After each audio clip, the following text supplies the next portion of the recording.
Parmi eux, il y a des Congolais qui ont été recrutés ici et là, et beaucoup plus dans la province du Congo central. Ils se sont accompagnés d'un charlatan que l'on présente comme un féticheur qui devait les rendre invulnérables aux balles. Mais également, il y a des étrangers de plusieurs nationalités. Il y a des Américains, des Congolais naturalisés britanniques. 3 Américains et 2 Britanniques. Cela voudrait-il dire qu'ils sont venus d'un pays voisin, on peut parler de l'Angola ou du Congo-Brazzaville?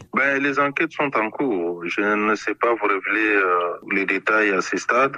Surtout lorsqu'il s'agit des pays voisins, nous devons en avoir la certitude. Non pas nous contenter des déclarations préliminaires de ces bandits. Au moment opportun, je pense, un rapport sera rendu public par rapport aux événements tels que ça s'est déroulé. Ils avaient des armes sophistiquées. Ils sont venus apparemment avec beaucoup de véhicules, un cortège.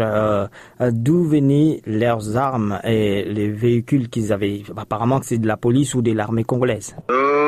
Ils avaient effectivement des armes sophistiquées, ils avaient également des drones. Comme je vous ai dit, seules les enquêtes qui sont en cours vont déterminer la nature des armes et aussi leur provenance. Puisqu'il y avait des étrangers, par où sont-ils entrés avec des passeports? Vous avez vu leur passeport avec visa ou quoi? Nous rendrons public ces détails après. On a trouvé leurs passeports sur eux et ils ont confirmé leur nationalité étrangère. Les départements d'État disent n'avoir aucune trace de la nationalité américaine de Christian Malanga qui serait leur leader. Et les choses seront beaucoup plus fixées lorsqu'un rapport de la commission mise en place pour faire des enquêtes sur les dossiers seront rendus publics.